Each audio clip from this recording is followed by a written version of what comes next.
Magandang gabi po sa ating mga giliw na taga-subaybay. Miyerkules pong muli, 17 ng Hunyo sa taong 2015. Kaya't muli pong sumasahimpapawid ang programang ito upang maghatid ang mga huling kaganapan sa mga paaralan sa buong sangay ng Kabanatuan at upang tumalakay ng mga usaping may kaugnayan sa mga programa ng Kagawaran ng Edukasyon.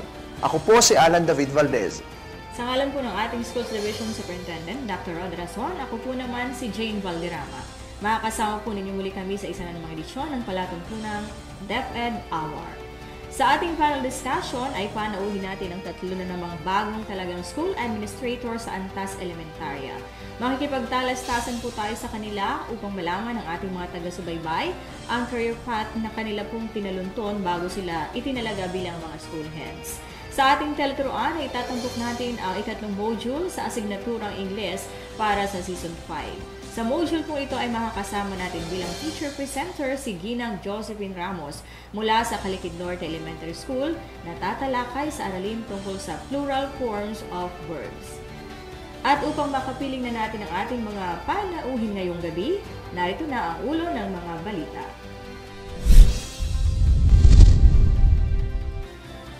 Pagpapakamartir ng Gumbursa at ni Rizal muling sinariwa sa 117 pagdiriwang ng Araw ng Kalayaan. Dating Congressman Antonino naging panauhing pandangal.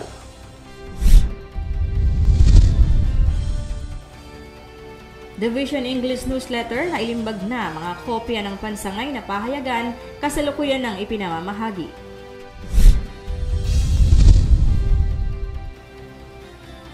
Advokasya sa Senior High School Program pinaigting sa Science High School.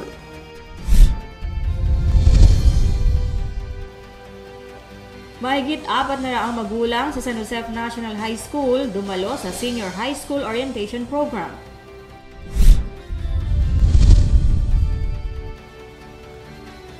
Bagong pamunuan ng YesO sa Mayapyap Elementary School na ihalal na.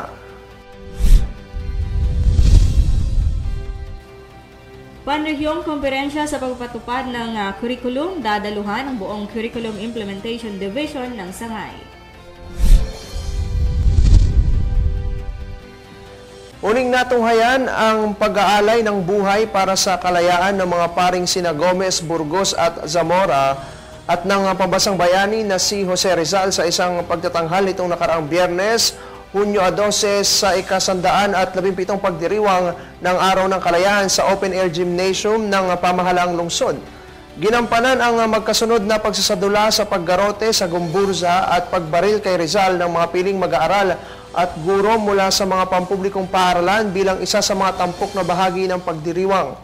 Hindi bababa sa 100 at 500 mga guro at mga kawani ng iba't ibang ahensya at tanggapang pampamahalaan ang sumaksi sa pagdiriwang na tumagal ng mahigit 2 oras.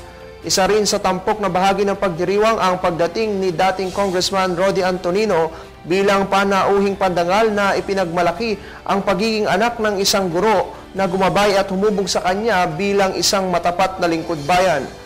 Pinarangalan din ni dating Congressman Antonino ang lahat ng mga nakibahagi sa pagdiriwang, lalo na ang mga gurong nagsidalo sapagkat aniya nakasalalay sa kanilang mga kamay ang paghubog sa mga kabataan na silang bubuo sa lipunan sa mga susunod na panahon.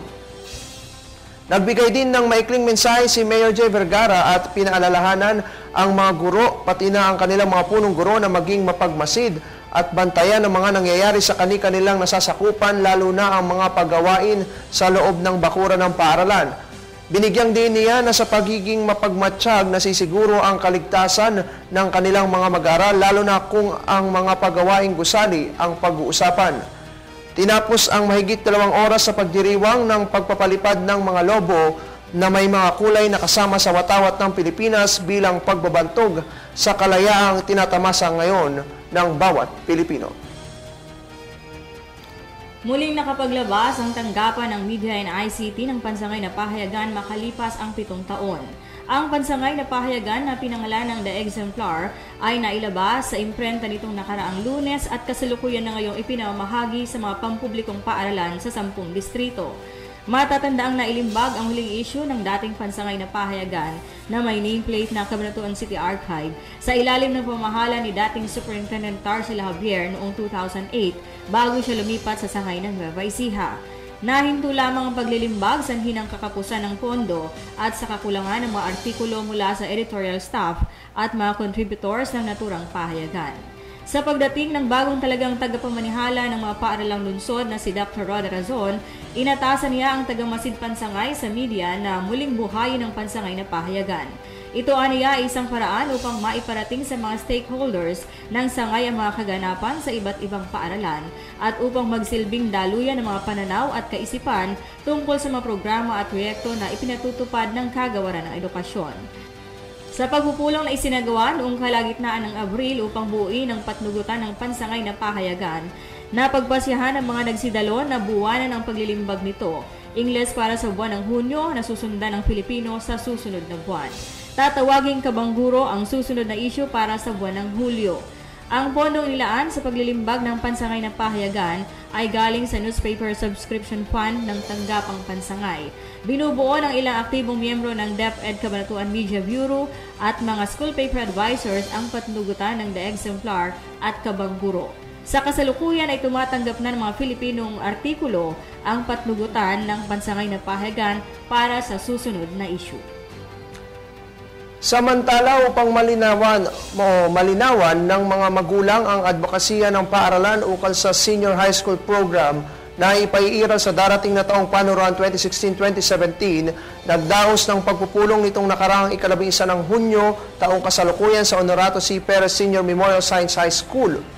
Pinangunahan ni Ginoong Mark Lester G. Rufino ang nasabing programa sa tulong ng ibang guro at tagapangasiwa sa paaralan.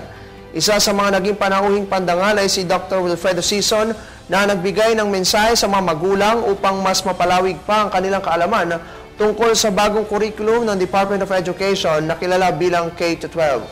Sabi ni Dr. Sison, hayaan daw natin na ang mga bata ang magdesisyon kung anong track ang kanilang pipiliin pagdating ng senior high school. Ipinahayag din ng mga kaguruan ang mga tracks na iaalok ng paaralan sa darating na senior high school. Dalawang pangunahing strands na ibibigay ng paaralan ay ang mga sumusunod: Science, Technology, Engineering, and Mathematics o STEM at Accountancy, Business and Management o ABM. Nakapaloob ang dalawang ito sa academic strand. Magtatayo ng panibagong gusali ang paaralan sa Santa Arcadia, Cabanatuan City na nakalaan para sa mga mag-aaral ng senior high school. Patuloy na umaasa ang mga kawani ng paaralan sa tulong at pakikiisa ng mga magulang sa hikain ng paaralan tungo sa pagkamit ng dekalidad na edukasyon. Sa balitang senior high school pa rin, bilang paghahanda sa nalalapit na pagbubukas ng senior high school program sa susunod na pasukan, dinaluhan ng mahigit 400 magulang ng San Josef National High School ang inorganisang senior high school orientation nitong ika-9 ng Hunyo sa mini gym ng paaralan. Inumpisahan ang panalangin ng programa sa panguna ni Ginang Natalia Valino na sinundan ng pag-awit ng lupang hinirang ni Ginoong Wilbert Makasaya. Upang ihanda ang isipan ng mga panauhin ukol sa gandang dulot ng K-12, nagbigay ng pagbati si Binibining Marisa Soriano, ulong guro ng paaralan. Sa panguna ni Dr. Leonora De Jesus, ibinahagi ng pamunuan ang mga kursong maaaring kunin ng mga mag-aaral para sa senior high school at mga aspetong maghahatid ng tulong sa bawat magulang at mag-aaral upang itaguyod ang pag-aaral ng bawat San Josefians. Ipinaliwanag din ni Ginoong Gypsy Corpus, guro ng San Josef National High School, ang mga programang nakapaloob sa senior high school tulad ng mga daing ukol sa karagdagang gastos para sa dagdag na 2 taong pag-aaral, maging ang mga tanong ng mga magulang kung ano ang kaibahan ng bagong sistema ng edukasyon kumpara sa mga nakaraang curriculum. Nakadagdag rin sa kalinawan ng senior high school program ang forum na pinangunahan ni Dr. Wilfredo Sison na lubusang pinaliwanag sa mga magulang ang iba't ibang aspeto ng senior high school. Maging ang pagbibigay ng mga kasagutan sa mga magulang na may maling konsepto ukol sa K-12 Basic Education Program. Matapos ang mahabang pagtalakay sa mga aspeto ng nalalapit na pagtungtong ng mga mag-aaral sa grade 11, at maliwanagan ang mga magulang na siyang mga nakinig sa oryentasyon, pinagtibay ng mga kapitan ng barangay na sina Kagalang-galang Nestor Dandan ng San Josef Sur at Kagalang-galang Renato Martin ng San Josef Norte ang kanilang pangako sa patuloy na pagsuporta sa K-12 program para sa ikabubuti ng bawat mag-aaral. Bilang pagtatapos ng programa, ang bawat magulang at kawani ng paaralan ay nagkaroon ng pledge signing na may nakasaad na ang DepEd Cabanatuan ay handa para sa K-12 lalo na sa nalalapit na senior high school implementation. Sa iba pang mga balita, alinsunod sa DepEd Order Number 72 Series of 2003 o ang Establishment of Youth for Environment in School Organization o YESO Club, isinagawa ng paaralang elementarya ng Mayapyap ang election of officers ng Mayapyap Elementary School YESO Club sa pangunguna ng mga guro ng nasabing paaralan kahapon.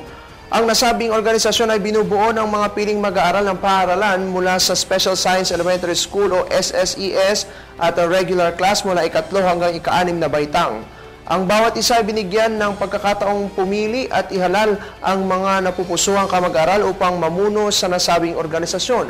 Layunin ng YESO Club ng Paaralang Elementarya ng Mayapyap na ipahayag ang kahalagahan ng kalinisan sa loob at labas ng paaralan sa pamamagitan ng mga programang makatutulong o tulad ng solid waste management, cleanup drive, tree planting at marami pang iba.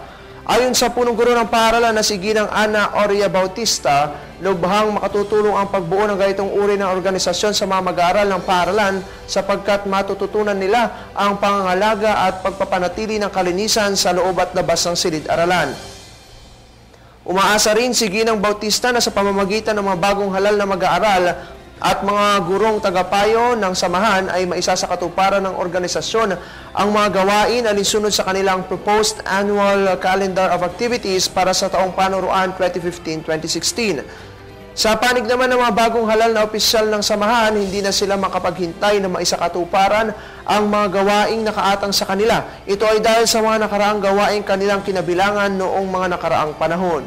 Dagdag pa nila na mahirap ang mga gawaing nakaatang kung kaunti lamang ang tumutugon dito, ngunit ito ay nagiging madali kung sama-sama sila sa mga gawain. Samantala, dadalo sa Regional Consultative and Planning Conference ang Chief ng Curriculum Implementation Division at lahat ng Education Program Supervisors ng Sangay sa Lubao, Pampanga bukas hanggang Biyernes, Hunyo 18 at 19. Ang Consultative at Planning Conference ay nasa pangunguna at patnubay ng Regional Curriculum and Learning Management Division o CIMD at Regional Curriculum Implementation Division o CID. Bagamat hindi idinitalye sa ipinalabas na advisory ng DepEd Region 3 Office, ang komperensya ay inaasahang magro-roll out ng mga panimulang gawain para sa localization, indigenization at innovations sa pagpapatupad ng K-12 curriculum na siyang focus ng Curriculum Implementation Division sa lahat ng antas mula national, regional hanggang division level. Ang mga gampaning ito ng Curriculum Implementation Division ay nakasaad sa balangkas ng rationalized structure ng Department of Education kung saan magiging haligi ang CID sa tinatawag na articulation of the spiral and flexible curriculum.